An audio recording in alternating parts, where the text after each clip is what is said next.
Bem-vindos a mais um episódio inenarrável do Café e Negócios. Eu, Lucas Cabral, tradicional host desse programa, estou aqui com um grande convidado, Maurício Ehrlich, né, que vai falar um pouquinho sobre comunicação, desenvolvimento, toda essa gama maravilhosa de do desenvolvimento pessoal e desenvolvimento de equipe. Maurício, seja muito bem-vindo. Obrigado. Te apresenta e vamos lá, cara. Tô com um monte de perguntas para te fazer, cara. Isso é importante, é bom saber fazer perguntas.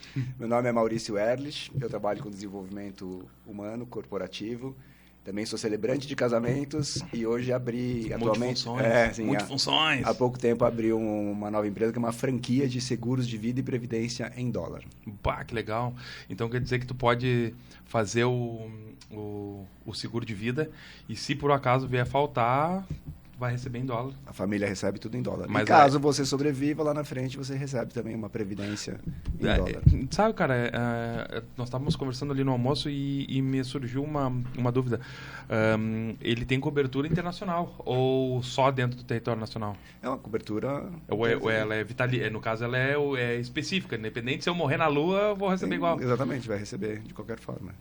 Ah, que legal. E aí as leis são leis internacionais ou Sim. Ela entra dentro da legislação norte-americana ou... É tudo norte-americano, né? Até, por exemplo, existem várias camadas de segurança. Uhum. Algumas empresas nacionais, por exemplo, se tem algum problema de falir ou quebrar, é provável que o assegurado ou a família do assegurado não receba absolutamente nada. Uhum. Tá? E, inclusive, os seguros aqui no Brasil podem ser penhorados. Tá, por problemas judiciais. É mesmo? Podem ser penhorados. No internacional, isso não ocorre. E caso a seguradora tenha algum problema, existem camadas de proteção, que seria uma resseguradora, que assume os riscos. E caso haja um problema com a resseguradora, quem assume o risco é o governo norte-americano. Ou seja, é risco zero. Então seria basicamente que nem o fundo garantidor aqui, mas só que de uma forma muito mais robusta, mais sólida. Sim, numa moeda como o dólar. Pois então, né? Ainda mais agora, né? Exatamente. Que o dólar vai se valorizar muito mais em cima do real. Sim, já está a 6, enfim. Já está, mas Vamos mudar de assunto. Vamos falar sobre desenvolvimento pessoal, né? Maravilha. Maurício, tu trabalhou muitos anos no Instituto Dale Carnegie, né? Trabalhei de 2018 a 2022 na Dale Carnegie como comercial, vendas e instrutor. Perfeito. Atuei na região de Canoas, onde nesse período a gente montou 15 turmas. E qual é a maior dificuldade hoje das pessoas que acabam ingressando num programa de desenvolvimento pessoal? A mente aberta. Muitas pessoas elas vêm com a mente já meio fechada e com vícios comportamentais.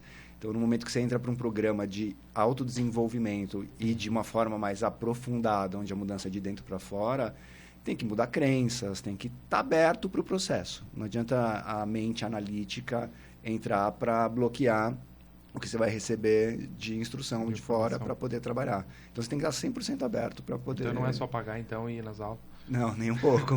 É viver os processos. Isso sim faz toda a diferença. Sabe que assim, que nem tinha me perguntado como é que surgiu a ideia do podcast, justamente por essa questão da educação empreendedora. Às vezes ela tem muito pouco acesso à grande parte do empresariado, principalmente o meio, o micro e o pequeno, né? Que é onde a gente tem, vamos dizer assim, a maior dificuldade de se permanecer no mercado, justamente pela questão da falta do desenvolvimento humano. Porque para tu ser um bom pai, para tu ser um bom empresário, para tu ser um bom profissional, tu precisa ser uma boa pessoa. Sim. Né? E aí tu precisa se desenvolver, e aí se desenvolver tu precisa sair da zona de conforto, e isso dói. Exatamente. Né? Eu trabalho muito com a parte de expandir a zona de conforto. Porque, Lucas, vamos lá, a zona de conforto ela é boa. Tá tudo bem. É gostosinho. Tá tudo certo. Se eu quero mais, eu vou ter que desenvolver a partir de escolhas. A partir dessas escolhas, tomadas de decisões. Né? Não adianta só tomar uma decisão, você tem que aplicar a decisão, realizar essa decisão. Porque tem muita gente que decide um monte de coisa, mas na hora de aplicar, ou procrastina, ou entra em processo de medo. Eu costumo dizer assim, a nossa vida é resultado das nossas escolhas. Tudo. tudo na minha vida é o resultado das nossas escolhas. Eu tenho uma filha de 5 anos e a gente está esperando um menino agora, né? Legal. E aí eu falo muito sobre a questão da consequência, né, para ela. Nós estamos entrando muito nessa questão da consequência. Para ela, a consequência ela é negativa. Por quê? Porque teoricamente, né, na visão dela, se ela não, por exemplo assim, não cumpre as tarefas dela, ela tem uma consequência que é negativa, por exemplo, ficar sem o desenho dela. Né? Como ela tem 1 hora só de televisão por dia, não mexe em celular, ela tem muitas atividades durante o dia. Mas eu disse, minha filha, não é ruim ficar sem o teu desenho durante 1 hora. Né? E tu tem que entender que a consequência ela pode ser positiva ou negativa de acordo com as tuas ações, das tuas atitudes e do teu comportamento. Então, se tu tem um comportamento, e eu não falo só um comportamento de se comportar, né? Se tu tem um tema de casa para fazer e tu vai fazer aquele tema de casa caprichado, tu vai ter como consequência uma nota boa na escola. Né? Como consequência, também, se tu fizer de qualquer jeito, tu vai ter uma nota ruim. Então, a consequência, ela é o resultado das tuas escolhas e do teu comportamento. Sim, das ações. Né? Só que eu fui entender isso com 40 anos. Eu não fui entender isso com 5, né? Apesar da minha mãe ser professora, nós não tínhamos esse acesso a esse tipo de informação. Que, graças a Deus, a gente tem hoje uma forma de acessar muito a informação que há 30 anos atrás não se tinha. Exatamente. Né? E como é que funciona essa questão do pertencimento? Assim, porque hoje estão se falando muito no desenvolvimento pessoal, sobre o pertencimento. Tá? O pertencimento e o merecimento, desculpa. Sim. Né? Eu estudo, mas eu não sou merecedor do sucesso. Por quê? Porque meus pais sempre trabalharam duro e se não tiver sangue, suor e lágrimas, eu não venci. Como é que é visto isso? Como é que age isso dentro da mente, da psique humana? Obrigado por essa oportunidade, Lucas. Eu acredito no seguinte: merecedores e merecedoras, todos nós somos. Eu não acredito que Deus marque as pessoas com um X. Você vai merecer, você não vai merecer. Tá? A diferença é, conquistadores e conquistadoras, nem todos são. Perfeito. Né? Perfeito. A conquista tem a ver com isso, de você acreditar acima de qualquer coisa. Não adianta você começar um negócio desacreditando no negócio. Ele está enfadado ao fracasso e vai quebrar. Eu tenho que começar um negócio acreditando nele, por mais dificuldades que eu enfrente. E aí entra um ponto que você trouxe até da questão do tema de escola da filha. Você vê o quanto a procrastinação existe desde a infância. Porque eu vou primeiro brincar, depois eu faço o tema. Eu, pelo menos, era assim. Não, mas eu também era. Eu, quando tinha o tema, primeiro eu vou brincar, depois eu faço o tema. Sabe que assim, sabe, Maurício, assim, eu não quero fugir do tema, mas assim, não quero fugir do tema mesmo, sabe? Cara, eu tive 3 cadernos na minha vida. Eu tive um caderno no primeiro grau, no ensino fundamental todo. Um no segundo grau, que era primeiro, segundo e terceiro ano, que era o PPT, né? Eu estudei escola polivalente, né? Sim. E outra na faculdade. Então eu perguntava assim, mas não tinha nada escrito no caderno? Não tinha. Por quê? Porque, na minha percepção, aquilo era uma perca de tempo sem tamanho. Sim, e hoje, com 40 anos, eu mais um dia sem utilizar a fórmula de Bhaskara na minha vida. Né? E claro que muita gente vai dizer que eu tô louco, mas é importante a escolarização? Sim, é. Sim. Mas como é fato essa questão da procrastinação antes... A procrastinação, ela tem um lado emocional. Ela não tem nada a ver com gestão de tempo, a procrastinação. Ela é puramente emocional. Está muito relacionado à compensação. Né? Depois eu faço, amanhã eu continuo. Né? Quem sabe segunda-feira eu começo. Isso em vários pontos dentro de nós. A psicologia hoje trabalha bastante isso, a psicologia positiva também trabalha muito isso, que é você fazer na hora o que tem que ser feito. E dentro do que a gente estava falando com relação às escolhas, a nossa vida é aquilo que a gente escolheu. Perfeito. E essas escolhas elas estão relacionadas às nossas decisões ou os nossos medos. Quem trabalha permitindo que seja a decisão que determine as suas escolhas, normalmente cresce. Vai passar por quedas, vai com certeza, mas vai ter sempre uma mente ali altiva, construtiva, buscando o processo. Quem decide as coisas em cima do medo, paralisa.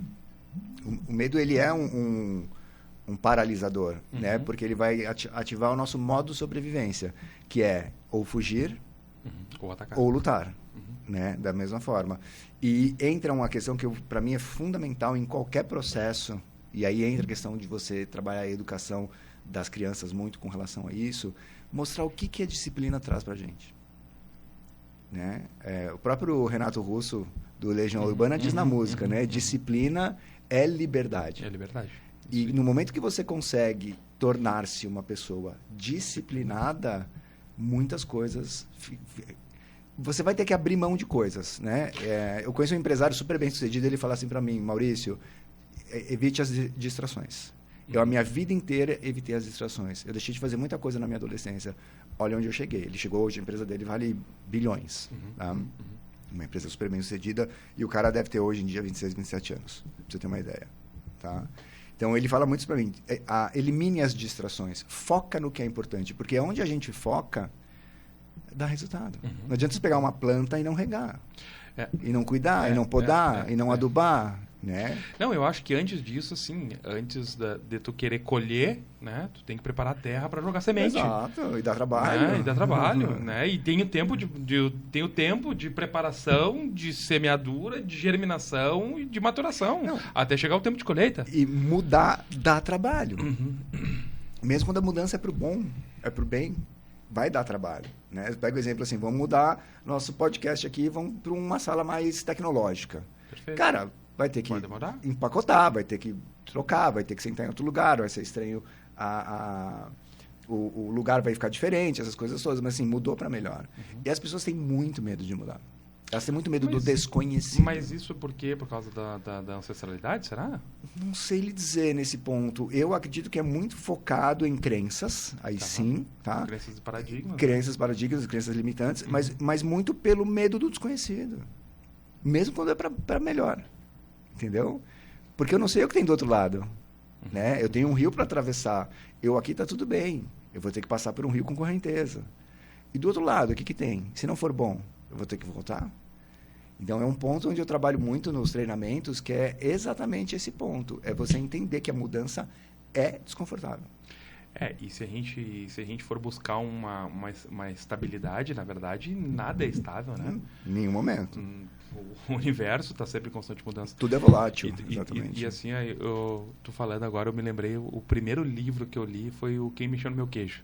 Tá, esse eu não li ainda. Tá, o Quem Mexeu no Meu Queijo é um livrinho fininho, assim, Sim. né? Que é quando o cara começa a pensar um pouquinho fora da caixa em relação assim, pô, eu preciso me desenvolver.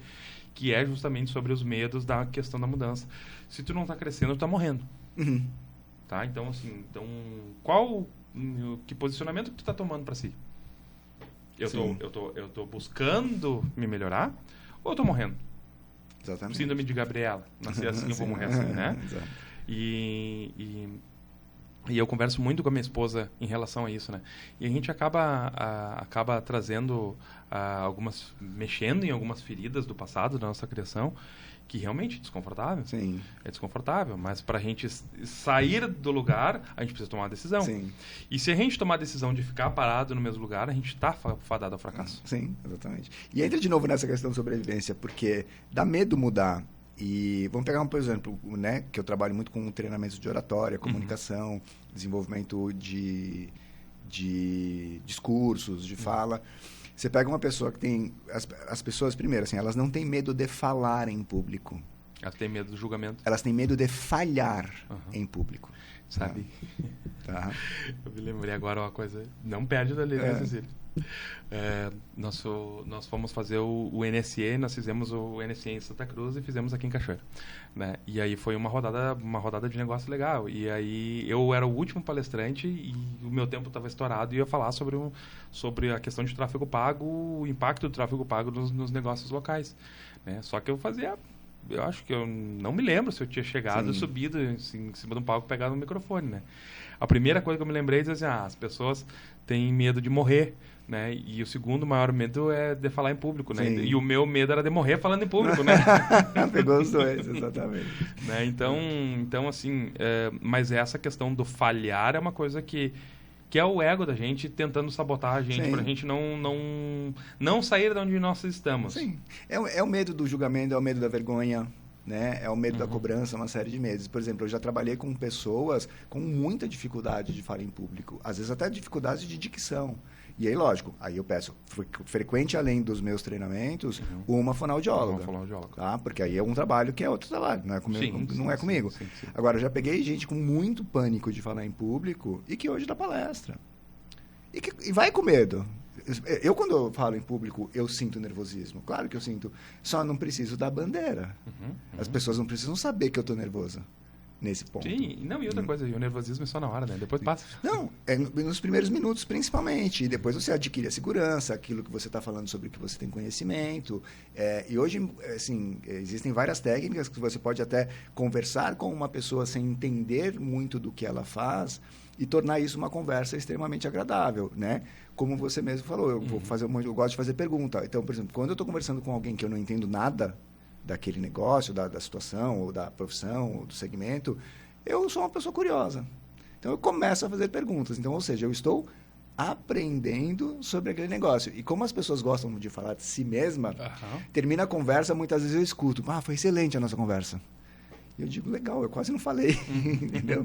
Eu fiz algumas perguntas e deixo a pessoa falando, então isso favorece muito. Agora, quando a gente vai para a parte de crescimento dentro do negócio, crescimento dentro da empresa, primeiro, eu sempre digo isso para a galera, entregue a mais, sem que lhe peçam. Eu treino uma equipe de um restaurante japonês em Canoas, muito bom, por sinal, tá? O restaurante. Pode fazer um jabá. Pode fazer.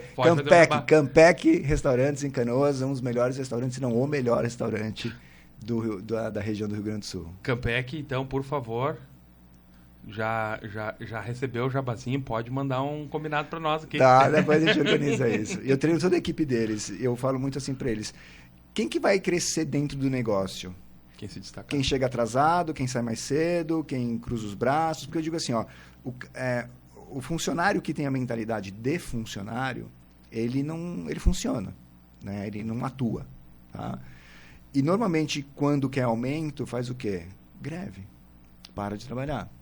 O funcionário com mentalidade de dono, ele vai entregar no mínimo 15% a mais, sem que lhe peçam. Ele vai chegar mais cedo, ele vai ficar até mais tarde, ele vai num dia que não precisa ir, né? Ele vai, sujou ali, não foi ele que sujou, ele vai limpar ali. Por quê? Ao olho do proprietário, quem é que sobe para a gerência?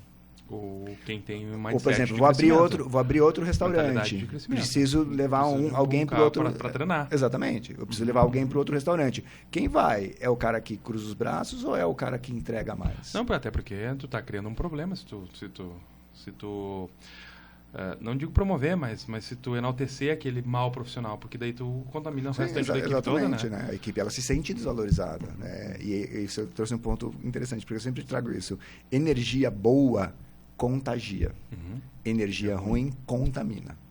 E aí é aquela questão do poder no ambiente também, né? Se tu tá com um ambiente bom, onde tu tem que tu é instigado a crescer, automaticamente tu vai crescer também. Claro que cada um no seu ritmo, cada um dentro da sua distância e da sua condição que pode, né? E essa questão do que tu falaste do funcionário, isso em todas as áreas, né? Sim, em todas as áreas. Tá? Porque tu vai pegar ali quem tem mindset fixo, a mentalidade fixa, melhor dizendo, tá bom. Hoje eu tenho cabelo, tenho dente, tô vestido, nasci careca, pelado, sem dente. Sim. Né? Então, é um pouco comodismo? Não, eu acho que tudo é mentalidade mesmo. Sim, tem muito a ver. E tu falou a questão de oratória. Hoje, dentro dos processos, principalmente processo de venda, processo comercial, a oratória ela pode ajudar muito, né, o desenvolvimento de uma equipe comercial, né? É fundamental. Porque assim, a oratória especificamente não é que ela vai utilizar outras técnicas que não possa utilizar outras técnicas de, por exemplo, de persuasão, um spin selling, por exemplo, né, de formas de conversão, de qualificação e conversão, mas ela vai trazer para uma conversação muito mais natural, né? Eu trago uma questão que eu trabalho isso em alguns treinamentos, né? Eu mostro alguns slides de pessoas comunicadoras, tá? Atuais, assim, várias pessoas famosas, enfim, de comunicação. E eu boto uma pergunta: até onde pode chegar na vida uma pessoa que se comunica bem? Tá? Não tem limite? Não tem. As pessoas respondem não tem limite. Agora, a diferença de comunicador e orador. O comunicador é isso aqui. Nós estamos dentro de um estúdio, eu estou só na tua frente, você é o meu público, eu sou o teu público, e as pessoas estão nos ouvindo. Isso aqui pode atingir milhares, milhões de pessoas. Tá? Só que assim, eu estou falando contigo aqui em um microfone. O orador, ele fala para uma plateia. Ele vai ter o microfone à sua disposição. Eu costumo dizer que o microfone é um dos instrumentos mais poderosos da humanidade. Sim. Sim. Porque vai todo mundo ouvir o que eu estou falando, né?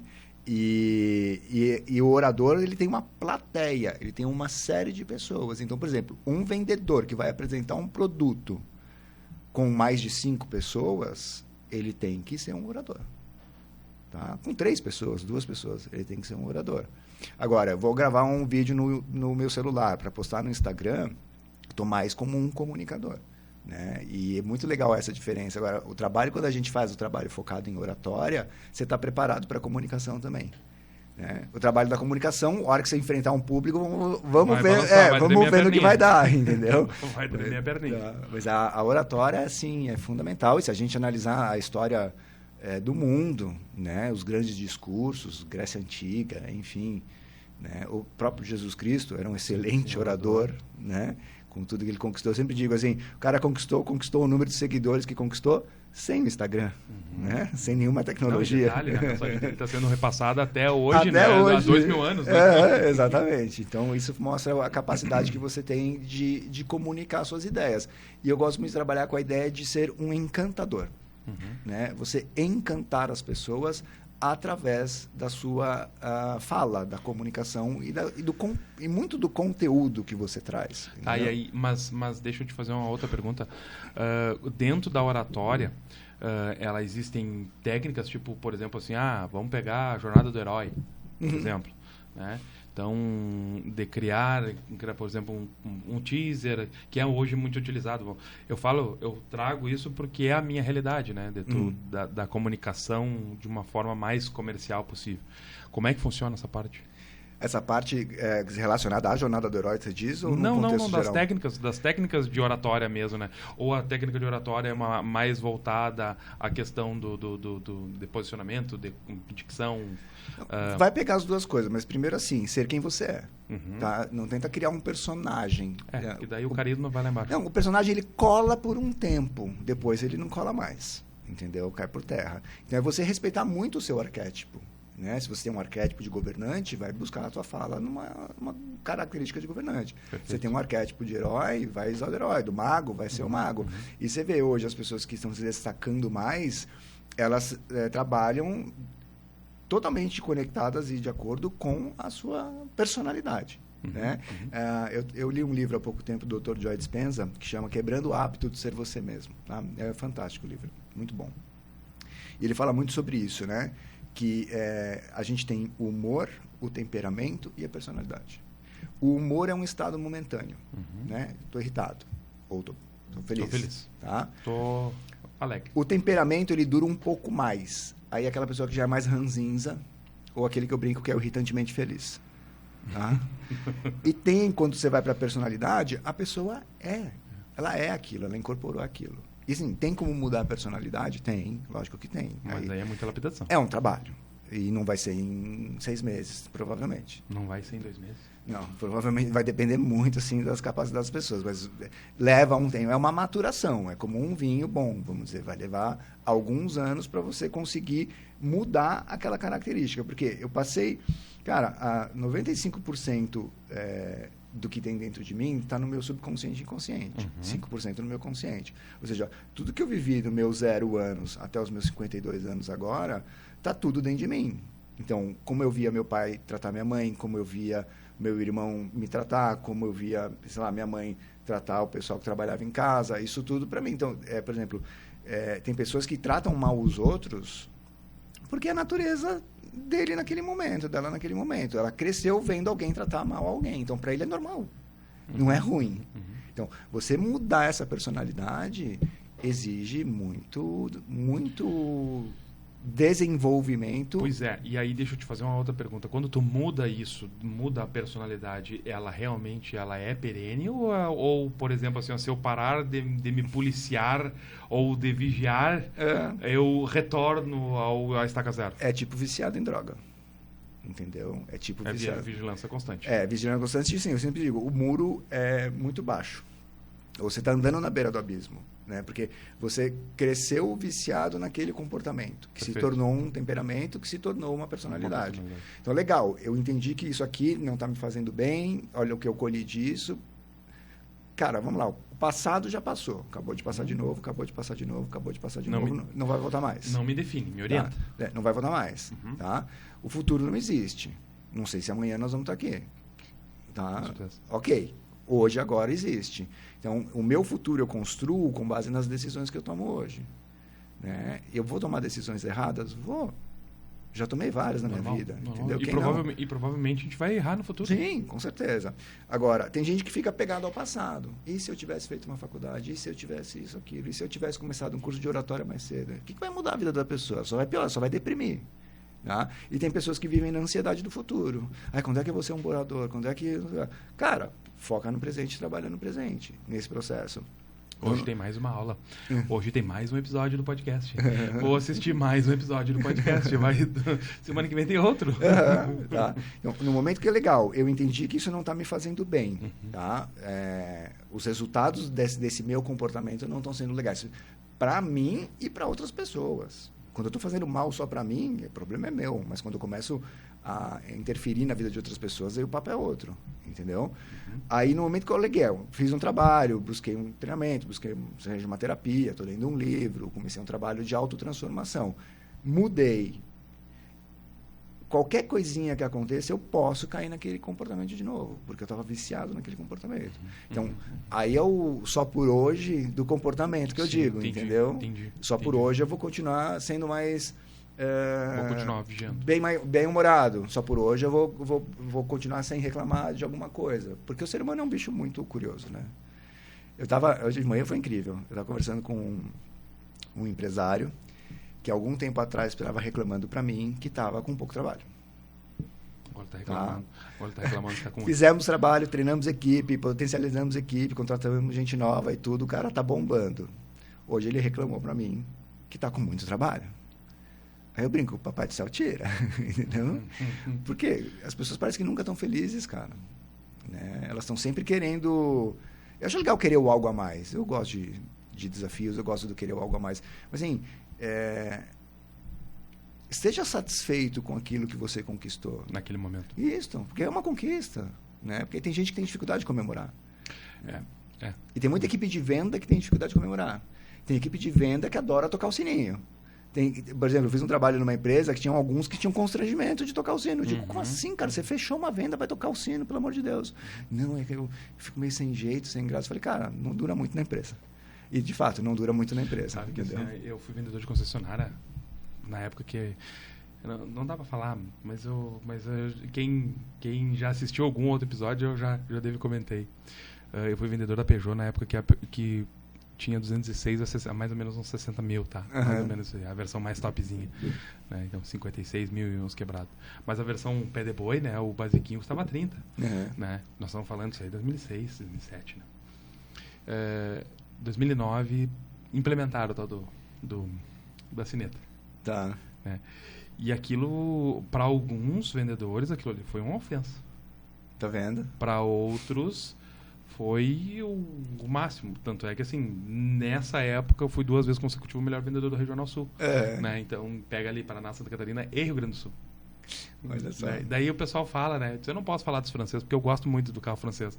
Mas dizem assim, tu é uma boa pessoa. Não é. Ele já foi 2 vezes consecutivo o melhor vendedor da Peugeot. Sim.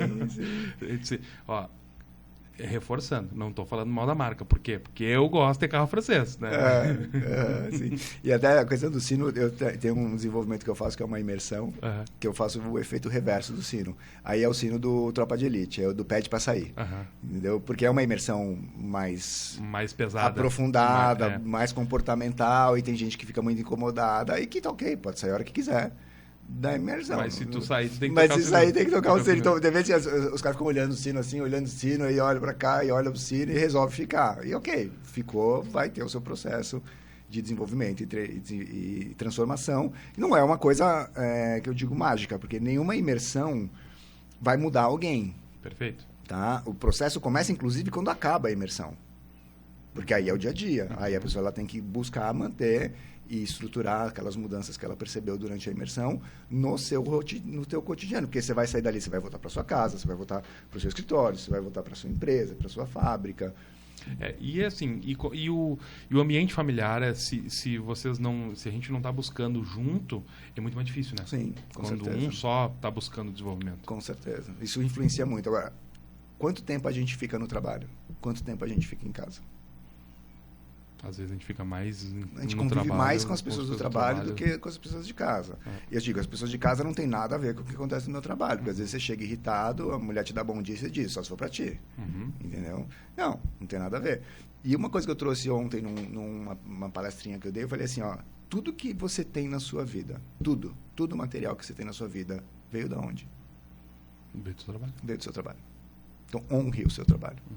Não tá feliz? Tenta achar outra coisa. Tá, mas aí que tá. Se a gente pegar lá, nós somos indivíduos, né? Nós somos indivisíveis. Como é que concilia? Como assim? Como é que concilia? Como é que teve um episódio antes? Como é que quando a gente tira o crachá do profissional e veste o crachá do esposo, o crachá do pai? Tá, eu tenho uma filosofia.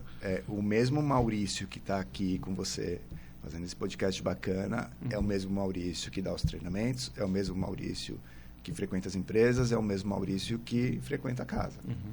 A diferença é, o jeito que eu falo com a minha esposa e com o meu filho vai ser diferente do jeito que eu falo com o presidente de uma empresa. É o mesmo Maurício. Né? Mas a o ambiente, o ambiente é diferente. Com a minha esposa eu falo imitando bebezinho, parece uma coisa ridícula. Tá? Agora, com um presidente de uma empresa eu não posso falar né? Eu tenho que estar adequado àquele ambiente. Agora, a pessoa é a mesma, cara. Né? Fizeram uma pesquisa no Instituto Gallup uns anos atrás, eu vou resumir bem. Primeiro, a pesquisa disse que o que é a melhor vida possível. No primeiro estágio da pesquisa foi casa própria, família e contas básicas pagas. Tá? Isso era a melhor vida possível. Primeiro degrau de Maslow. Tá?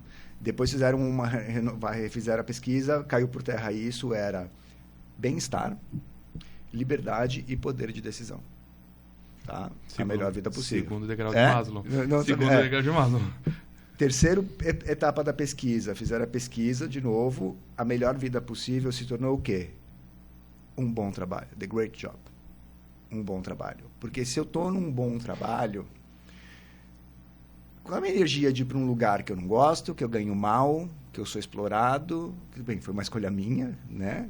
Eu aceitei esse emprego, do que um lugar onde eu sou valorizado, onde a empresa cuida de mim, a empresa, né, me beneficia, eu beneficio a empresa, tem uma relação aí de mão dupla. Como é que eu saio desse trabalho para ir para casa? Mesmo depois de um dia estressante. É outra energia, entendeu? E eu trago muito isso, cara. Tudo que eu tenho na minha vida, tudo que eu conquistei na minha vida, materialmente falando, veio do meu trabalho. Então eu tenho que amar o meu trabalho. Né? E se eu não estou gostando, eu tenho que buscar mudar. Eu tenho que entender. Legal, não estou satisfeito com o que está acontecendo. O que eu preciso fazer para mudar? Só que o ser humano, ele se acostuma. É que nem aquele cara que se acostuma com as dorzinhas nas costas. Né? Só dói quando tosse, só dói quando respira. Só que daqui a pouco, daqui a 1 ano, 2 anos, essa dorzinha nas costas pode ser algo muito sério. E não tem mais o que fazer. E a gente se acostuma. A gente vai tomando o remedinho para aliviar aquela dor. E é isso que a gente faz. A gente toma pequenas doses de remédios no nosso dia a dia para aliviar as nossas dores. Né? E o ser humano, assim, nem todo mundo, claro, mas muitos... Cara, deu tudo certo num evento que você fez, tá? Sei lá, né? Lançar uma marca nova. Só que aí a menina do banheiro passou mal e teve que ir embora e ninguém cuidou do banheiro. Ficou uma bagunça o banheiro. O que vão lembrar do evento? O banheiro sujo. Porque o banheiro estava sujo. O ser humano não é assim, entendeu? Né? E isso vai para dentro das empresas, isso vai para dentro dos negócios, enfim. E o problema é que quando acontece isso dentro das famílias. Porque daí, assim, o esforço que tu faz, ou esforço não, porque eu acho que, assim, se tu tem um ambiente familiar harmonioso, tu não faz esforço. Tu simplesmente é. né? Mas aí quando começa aquela crítica ou o banheiro sujo, tá o banheiro sujo. Ah, mas não importa mais o que tu fez de bom. O banheiro tá sujo. Sim, o ser humano. É da natureza do ser humano. É da natureza do ser humano, é um dos treinamentos que eu trago, que a gente assim, a gente tem 7 segundos para causar uma boa impressão. Tá? E a outra pessoa... Isso é neurociência. Tá? E a outra pessoa tem 7 segundos para criar um julgamento. E esse julgamento, ele demora muito tempo para tu mudar ele. Às vezes, sim. Tá? E é normal. A gente olha uma pessoa, a primeira coisa que a gente faz é julgar, cara. Eu faço isso, você faz isso. Quem está nos ouvindo faz isso. Mas aí vai muito da questão do cérebro reptiliano, né? Reptiliano, né? Das funções básicas de segurança. Que daí nós estamos imperando dentro do degrau, o primeiro degrau da escala de Maslow, que é segurança, alimentação e perpetuação de espécie. Exatamente, é isso aí. Né? Então para a gente conseguir sair desse ciclo, que é um ciclo vicioso daí, no caso. Sim. Né? Tem uma propaganda até da Coca-Cola, que foi feita no Oriente Médio, que eles colocam, se eu não me engano, 5 pessoas dentro de uma sala completamente escura. Tá? E as pessoas dizem o que fazem. Só que assim, um exemplo, um cara lá está dizendo que é metaleiro, super grupo de metaleiro, e não tem nada, nenhuma aparência de metaleiro. Aí todo mundo começa a dizer, deve ser cabeludo, todo tatuado, deve ser cheio de piercing, essas coisas todas. Tem um outro cara que todo tatuado, toda tatuada, parece coisa de gangue, assim, e ele gosta de psicologia e desenvolvimento humano, tá? Esse deve ser um nerd e tal. E depois eles acendem as luzes. E aí tem que identificar. A galera fica chocada. E eles falam muito sobre isso. Rótulo é para lata, a pegada deles da propaganda, entendeu? Rótulo para colocar numa lata, não é para colocar numa pessoa. Porque a gente tem tendência em rotular. Dentro das empresas tem tendência em rotular. Os colaboradores entre si têm tendência em rotular um ao outro. Isso não é nada saudável. Né? Eu preciso compreender as pessoas para poder ajudá-las. Todo o trabalho que eu faço com relação ao desenvolvimento humano tem muito disso. Eu preciso te entender, eu preciso te compreender, né? Ao invés de te julgar. Porque se eu te julgar, acabou. Eu já rotulei você e não tem mais papo. Não, deixa eu te entender. Uma vez eu fiz um trabalho com uma empresa, o colaborador estava chegando atrasado todos os dias, um excelente colaborador, e com mau aspecto, com hálito de bebida e tal e tal. Já estava correndo o risco de ser demitido. Eu falei, cara, vamos perguntar para ele o que está acontecendo? Aí chamamos eles numa sala, eu, o presidente da empresa e a menina do RH. Cara, a gente notou evidência, né? Um comportamento. Livro ponto, você está chegando atrasado todo dia e você está com uma aparência horrível. O que está acontecendo? Começou a chorar. Estou péssimo. Fui traído, minha mulher saiu de casa, eu estou com 2 filhos em casa, não sei mais o que fazer, estou acabado. Então, ao invés de demitir esse cara, o que a empresa fez? Acolheu, botou uma psicóloga, ajudou o cara, né? Conseguimos babar para as crianças e tudo mais, e o cara está bem, entendeu? E poderia ter sido demitido sem sequer saber o que aconteceu com ele. Ah, mas o problema é dele, não é da empresa. Mas aí é cultura, né? Sim, as pessoas rotulem. Mas aí entra muito pro trabalho de cultura empresarial. Da cultura da empresa, com certeza. Exato. Porque esses dias também eu conversei com um empresário, eu estou fazendo um treinamento e até tem a ver com o treinamento, tá? 3 pessoas pediram para sair, que não estavam nada engajadas no treinamento, não estavam participando, não estavam fazendo o que tinha que ser feito. 3 pessoas pediram para sair da empresa, tá? E eu fui sentar com ele e conversar. Falei, cara, a gente tem que resolver isso porque não pode ser essa responsabilidade minha. Eu falei para ele, não, de forma alguma, Maurício. Eu prefiro que enquanto a pessoa estiver aqui dentro, que ela esteja sendo capacitada. Eu prefiro ter alguém aqui capacitado do que alguém não capacitado. Então, eu vou continuar investindo em treinamento, falei diferenciado, cara. Vou continuar investindo em treinamento, independente se eles vão querer ficar ou não. E se eles querem sair para um lugar melhor, eu estou feliz da vida. Entendeu? Olha a mentalidade desse cara. E é poucos, né? São pouquíssimos. Porque a maioria vê treinamento como custo. E assim, e outra coisa.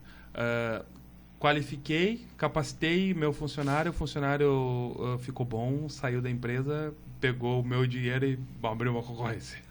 Muitos pensam assim. Agora eu digo, por que ele fez isso? Entendeu? Há alguma questão de comunicação aí, porque se ele está feliz na empresa, se ele tem espaço para crescer na empresa, a empresa está em expansão, não tem por que ele sair e abrir uma concorrência. né? Tem como ele pedir para ser sócio, entendeu? Então, porque já aconteceu isso. Mas aí, assim, Maurício, aí tu tem que ter um RH muito bem afinado, porque daí tu tá contratando por valores e princípios, né? Exatamente. Mas vem a cultura da empresa também. Mas vem a cultura da empresa também. Cultura é muito... Acho que cultura é um assunto... Aí é outro podcast. Sabe que a cultura, ela tá dentro de uma das alavancas do método, né? Que a gente desenvolve, que é o método... o método INDEC, que é o mesmo nome do instituto, que foi criado pelo Alex. Dentro da universidade, a gente trabalha os três pilares, né, que é a empresa, o empresário e o colaborador, em 3 níveis, né? O ser, fazer, para ter. E aí, como é que a gente faz isso? Através de 7 alavancas de sucesso, que a gente vai trabalhar cada alavanca dentro do seu nível e dentro do pilar. Legal. Né? Então, assim, ele é gigantesco, mas justamente por causa disso. E a cultura organizacional, ela é uma das alavancas. Porque, assim, tem vários níveis de cultura. Tem a cultura do empresário, tem a cultura que o colaborador traz de casa. Do gestor. Do gestor. E tem a cultura da empresa, propriamente dito, né? Porque, às vezes, o que acontece? A cultura da empresa, ela é uma no quadro, mas a cultura que impera dentro da empresa, ela é totalmente diferente. E, às vezes, inclusive, ela é desalinhada com a cultura do empresário. Isso aí dá problema. Com certeza. Com certeza. Porque, assim, é o personagem, né? Que é o que nós tínhamos falado. Quanto mais longe o personagem é da vida real, menor é o carisma. Exatamente. Né? E aí é um problema gigantesco. E aí demissões, contratações, choro e ranger de dentes. Aí, sim, com certeza. Já participei de alguns processos assim. Né? Dá para se dizer que é desafiador. Com certeza. É desafiador. Mas é legal, assim, porque assim, o resultado é muito positivo. Quando tu tem esse alinhamento, esse sincronismo de cultura empresarial, que é o que o empresário vive e traz, e realmente ele tem valores e princípios, e ele contrata por valores e princípios e, claro, qualificação. Porque eu tenho aquela máxima, assim, não adianta tu capacitar alguém que vai te trair, ou alguém que vai te morder, né? Então, assim, meu amigo, meus dentes ainda me morde, né? Sim. Então, se tu tem valores e princípios bem definidos, contrata pessoas que sejam alinhadas com os teus valores e princípios. O critério de contratação tem que ser muito alto e exigente, assim, para uma empresa poder colocar a cultura dela e implantar na cultura dela dentro da cabeça dos colaboradores, né? Porque muitas vezes o empresário, a empresária contrata no calor. Precisamos arrumar alguém. Tem que botar alguém. Então bota qualquer pessoa, cara. E aí qualquer pessoa faz qualquer coisa, entendeu? Tem algumas empresas que eu acho muito bacana que o processo de contratação é bem extenso, inclusive. Sabe que assim, eu estava lendo eu vi uma entrevista do Rony Mesler, o cara que criou a Reserva, né? A marca de moda masculina. Que ele falou que assim, que ele demorou uns 4 anos para conseguir implementar muito essa questão da cultura, principalmente de pertencimento, né? Então, ele mapeou muito bem a jornada do cliente interno, e ele sempre diz assim que tem que ser difícil de entrar e tem que ser fácil de sair. Exatamente. Tá? Porque assim, se for difícil de entrar, tu vai conseguir achar aquela pessoa que realmente está alinhada ao código de cultura da empresa. E aquela pessoa, ela vai alçar voos e vai crescer, e a empresa vai crescer junto. Sim. Porque senão, assim, o colaborador desanimado, o colaborador que não tem o perfil alinhado com a empresa, ele vai te trazer algum problema. Sim. Ele vai trazer um problema. Lá na frente vai ter algum problema. Não, e pode, como a gente falou, contaminar outras pessoas da equipe. E tem um empresário que ele fala muito isso, assim, seja lento e criterioso na contratação e rápido e eficaz na demissão. E jamais contrate alguém que você não possa demitir. Tá? não tem parente, eu brigo, entendeu? Eu botei minha esposa para cuidar do financeiro. Putz. Sim. Né? Pode ser uma dupla, assim, fantástica, mas a probabilidade de dar problema é gigantesca. Sim. Isso tem que ter cuidado, com certeza. É gigantesca. Maurício, nossa conversa está excelente, mas eu sei que tu precisa pegar o ônibus de volta. Sim, tem que voltar. Então, estamos encaminhando aí para nossa finaleira. Tá? Eu queria que tu deixasse a tua mensagem final. E quero agradecer muito, cara, a tua disponibilidade de ter saído, se deslocado, ter pegado 4 horas de ônibus para vir aqui trazer um pouco da tua experiência e um pouco do teu conteúdo para nossa galera aí do podcast, nosso telespectovinte, que nem chama, né? Telespectovinte, muito boa. Se tu quiser falar para tua câmera, tu pode falar para tua câmera. Não, assim, o que eu observo? Invista em você, né? E sirva. Sirva as pessoas. Quanto mais a gente ensina, mais a gente aprende. E ver que você tem a capacidade de influenciar construtivamente uma ou mais pessoas é extremamente gratificante. É extremamente gratificante. Não queira retorno. Líder aplaude. Líder não precisa de aplauso. Não crie expectativas. Exatamente. Resumindo em miúdos, não crie expectativas. Se tu cria expectativa, tu te frustra. Exatamente. Porque a tua expectativa, ela é tua. Exato. Não é do outro. Agradeço muito a oportunidade, foi muito bacana a conversa mesmo. Que possa vir aí outros momentos, falar de outros assuntos. Vamos sim. Já está convidado. Inclusive, assim, eu vou reiterar aqui, nós gostaríamos muito da tua participação no corpo de experts dentro da universidade. Boa, vamos conversar. E aí, então, já faço o convite. Tá ótimo, depois conversamos melhor sobre o tema. Muito obrigado por mais um episódio. Né? Muito obrigado pela tua presença de novo, Maurício. Eu que agradeço. É um prazer inenarrável. Maravilha. Bom, gente, até a próxima. Obrigado!